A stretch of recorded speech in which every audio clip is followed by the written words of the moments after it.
Oke geng, hai assalamualaikum. Hari ini berjumpa lagi di channel aku. Macam biasa hari ini aku nak tunjuk satu motor Yamaha Ego Solaris, dimana masalah dia ni ialah masalah engine. Engine dia bunyi kasar, memang cukup teruk lah bunyi dia ni. Apapun kita akan buka semua dulu. Kita akan tengok apa yang menyebabkan engine dia bunyi kasar. Sebab bunyi dia ni bukan satu masalah, dia banyak masalah. Jadi bunyi dia itu bercampur. Jadi kita tak boleh tangkap dengan jelas lah bila kita sebutkan satu persatu part yang bermasalah. Tapi yang jelas dari segi blok memang dah kena. Rantai itu nanti kita akan tengok lah. Oke, kita bongkar dulu geng. Kita akan tengok satu persatu part apa yang bermasalah yang menyebabkan engine ini bunyi kasar. Jom let's go. Oke geng, untuk project Ego Solaris. Oke, untuk blok ni kita dah tukar baru kita menggunakan blok brand ni lah, made in Indonesia. Dan ni dia punya packing blok ni, dan dia lebih kurang macam Orimoto lah. Oke, dan untuk bunyi bising tu, oke, dia ada beberapa penyebab lah engine dia ni bunyi kasar. Oke, yang pertama ialah bunyi ni blok. Jadi kita gantilah sebab blok ni tak boleh ribo. Oke, kurang nampak tu, dia calar dia calar atas bawah. Jadi dia akan menimbulkan bunyi dia tu seolah-olah bunyi rantai kecil lah macam tu. Oke, dan yang menyebabkan engine ni bunyi kasar ialah ni yang kedua bearing cam nih, bearing cam yang belah ni lah, belah besar. Oke, untuk bagian dalam tu dia jarang bermasalah lah. Oke, ni dia pecah habis geng. Dia goyang, jadi kita ketuk keluar, dia pecah lah habis. Oke, jadi untuk bearing cam ni kena tukar lah sebab memang dah hancur. Sebab bila tak tukar memang akan menyebabkan bunyi kasar. Memang bunyi dia tu memang cukup teruk lah kalau bearing cam ni bermasalah. Dan kita menggunakan bearing ni lah, ni brand Yamaha, ni size bearing dia menggunakan 1300 13003. Bearing dia ni memang bearing special lah, bukan sembarang bearing. Oke, ini nanti kita akan pasang. Oke, dan untuk crankshaft, oke, untuk crankshaft dia agak menimbulkan sedikit free play. Sini dia ada goyang sedikit lah, tapi tak banyak, dia sedikit lah. Dia ada goyang bearing dia lah, tapi ini bukan kategori tak boleh pakai dia masih boleh pakai lah. Memang jangka masa dia tu agak lama lah kalau nak guna. Kalau dari segi bunyi tu dia taklah menimbulkan bunyi yang cukup kuat sebab free play dia ni tak banyak, dia sikit, cuma adalah goyang sikit.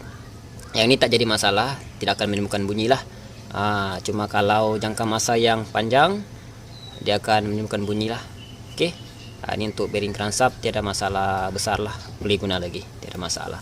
Cuma dua yang menyebabkan engine ni bunyi kasar, satu bearing cam, satu lagi bunyi blok. Oke, jadi untuk pengetahuan korang bila dapat masalah bunyi engine, apatah lagi kalau untuk skuter ni cukup senang untuk detect dia punya masalah. Oke, kalau dari segi bunyi, langkah pertama yang korang kena cek adalah bagian head. Korang kena cek bagian cam dan bearing, itu saja yang selalu menimbulkan bunyi. Dari segi valve tu, walaupun dia bocor, dia tak menimbulkan bunyi, tidak ada kesan bunyi dari valve bocor. Oke, tapi kalau dari segi bearing boleh menyebabkan bunyi kasar kalau dia dah pecah. Begitu juga dengan cam, bila dia dah makan dia akan menyebabkan bunyi lah, bunyi tepet longgar. Oke, cukup senang untuk motor skuter ni. Kalau dari segi tengah engine selalunya bunyi root ataupun bunyi bearing. Dan untuk bagian CVT ni, bila korang dengar bunyi bising, kamu tak pasti pada CVT ataupun bagian engine, senang saja geng, korang boleh masukkan pulley set bagian ni.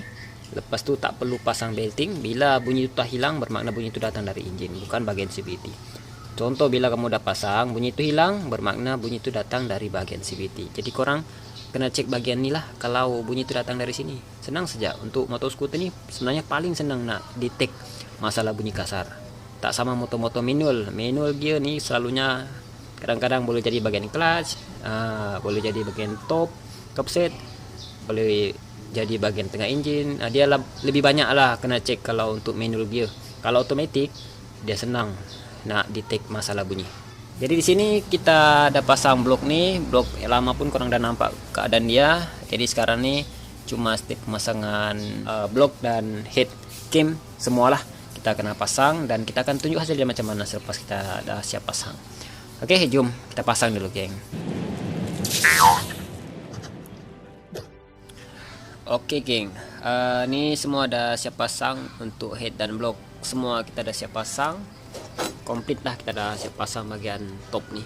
Dan untuk bagian CVT ini kita pasang macam nih, kita pasang kipas dan kita pasang nih dia punya kabel slide. Kita pasang macam nih saja, belting tak perlu pasang sebab di sini kita nak tahu bunyi engine masih kasar atau tak. Sebab bila kita pasang nanti belting nih boleh jadi ada menimbulkan bunyi bagian nih. Sekarang nih kita cuma nak tengok keadaan engine sebab engine kita ada buat. Oke, jadi kita nak tengok selepas kita ada tukar blok dan bearing cam. Bismillah, kita hidupkan dulu macam biasa. Oke, hidup macam biasa, alhamdulillah senyap.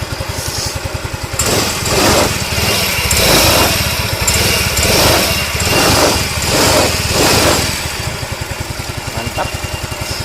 Kita just tukar bearing cam dan blok. Oke, blok. Oke, dari segi asap putih pun cantik, tidak ada apa-apa mengeluarkan asap putih.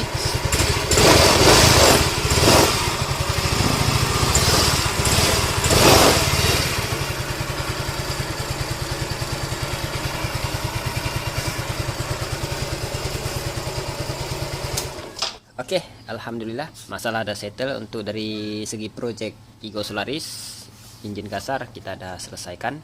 Cuma masalah yang kita beritahu tadi. Mungkin itu saja untuk perkongsian hari ini.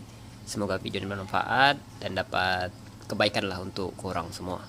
Oke, jadi untuk korang di luar sana pastikan bila dapat engine kasar, korang kena tengok betul-betul lah, dan pastikan korang cek step by step macam yang kita selalu pesan dengan korang ya.